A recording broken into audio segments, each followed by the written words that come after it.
ترجو امت قتلت حسین شفاعت جدہ یوم الحساب، کیا وہ امت جنہوں نے حسین ابن علی کو شہید کیا ہے قیامت کے دن انہی کے نانا سے شفاعت مانگیں گے؟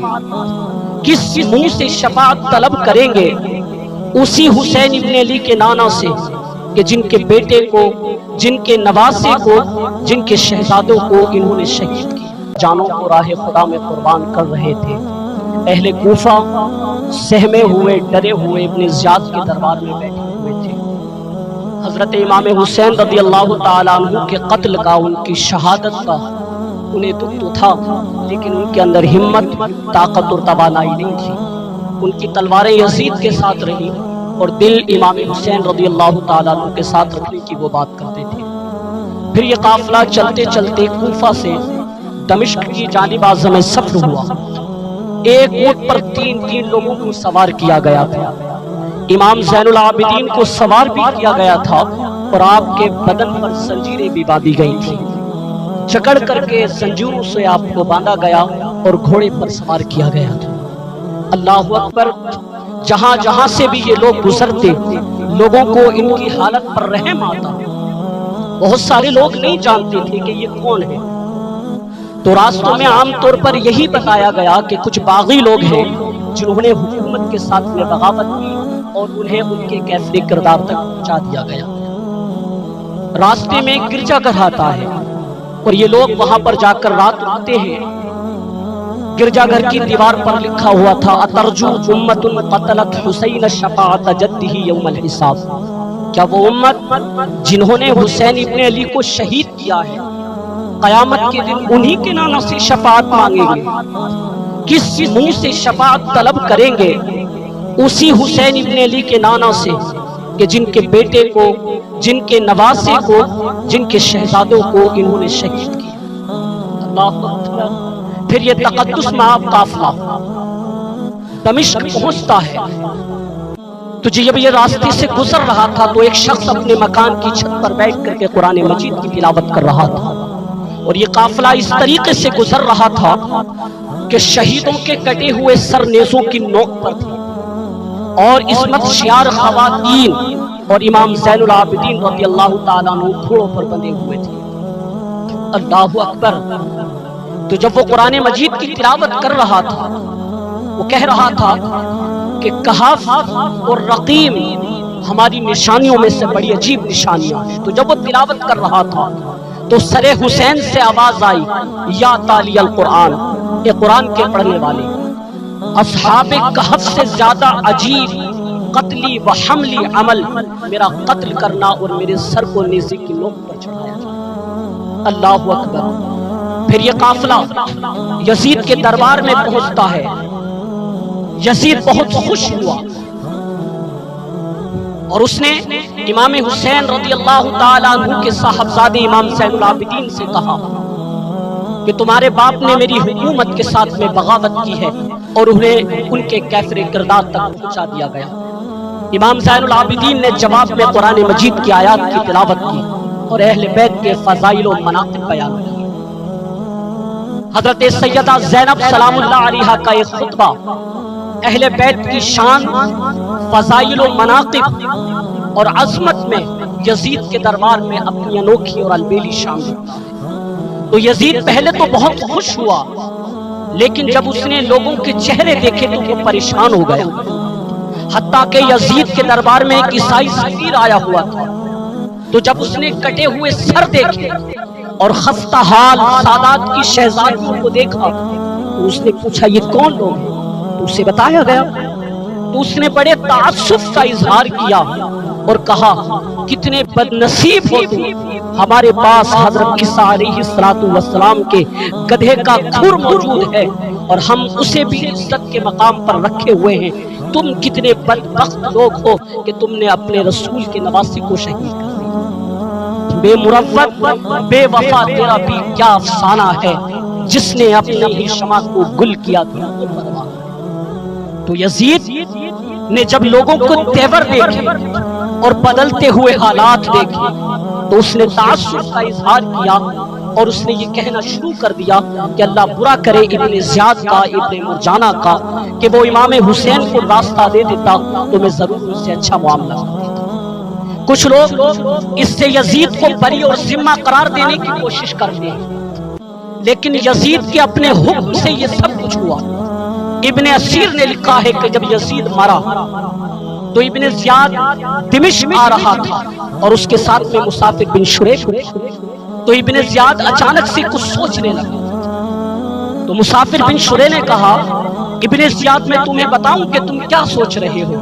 تو اس نے کہا بتائیے۔ تو اس نے کہا تم یہ سوچ رہے ہو کہ میں نے نواسہ رسول کو شہید کیوں کیا؟ تو ابن زیاد نے جو جواب دیا اس نے کہا کہ مجھے یہ یزید کا حکم تھا، اور اگر میں یزید کے حکم سے نواسہ رسول کو شہید نہیں کرتا تو وہ مجھے قتل کر دیتا۔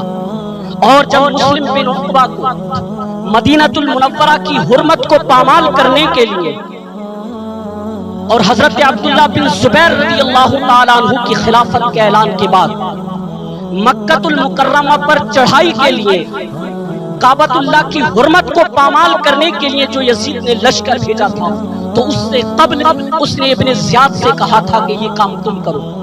تو اس وقت ابن زیاد نے جو جواب دیا تھا وہ جواب یہ تھا کہ میں تمہارے کہنے پر پہلے ہی نواسہ رسول کو شہید کر چکا ہوں۔ اب نواسہ رسول کو شہید کرنا اور کعبۃ اللہ کی حرمت کو پامال کرنا، یہ دو چیزیں میں اپنے ذمہ جمع نہیں کروں گا۔ اور اس نے بادشاہ کے حکم کا انکار کر دیا۔ تو یزید نے امام حسین رضی اللہ تعالیٰ عنہ کی شہادت کا حکم دیا تھا ابن زیاد کو، اور یہ دو گواہیاں میں نے ابن زیاد سے آپ کے سامنے رکھی۔ باقی اس کا اپنا سیاسی پینترا کہ وہ تعصب کا اظہار کرے تو قاتل کی پشیمانی مقتول کی اہمیت کو تو بڑھا سکتی ہے، مگر قاتل کے دامن سے قتل کے داغ کو نہیں دھو سکتی۔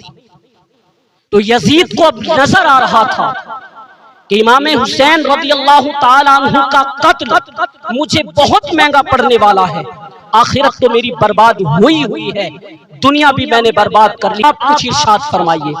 تو امام زین العابدین نے تین چیزیں ارشاد فرمائی۔ آپ نے ارشاد فرمایا کہ پہلی بات تو قاتلان امام حسین کو ان کو کیفر کردار تک پہنچاؤ۔ دوسری بات مجھے دمشق کی جامع مسجد کے اندر خطبہ جمعہ کی اجازت دو، اور تیسری بات یہ ہے کہ ہمیں خیر و عافیت کے ساتھ میں مدینہ المنورہ روانہ کر دیا جائے۔ اس نے کہا ٹھیک ہے، خطبہ جمعہ کی اجازت بھی دیتا ہوں اور آپ کو مدینہ المنورہ بھی خیر و عافیت کے ساتھ میں روانہ کر دیا جائے گا، لیکن قاتلان امام حسین کو ان کے کیفر کردار تک پہنچانا یہ میرے بس کی بات نہیں ہے اور یہ ممکن نہیں ہے۔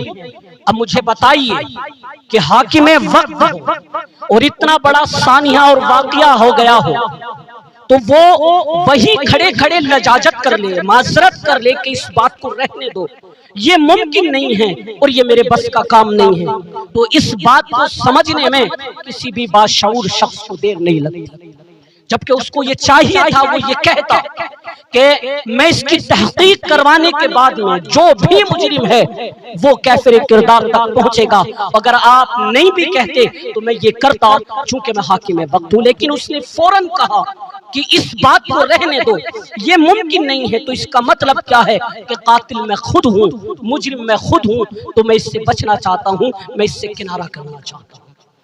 اب وہ امام زین العابدین رضی اللہ تعالیٰ عنہ سے کہنے لگا دو شرطیں تو قبول ہیں لیکن تیسری شرط آپ کی یہ قبول نہیں ہے۔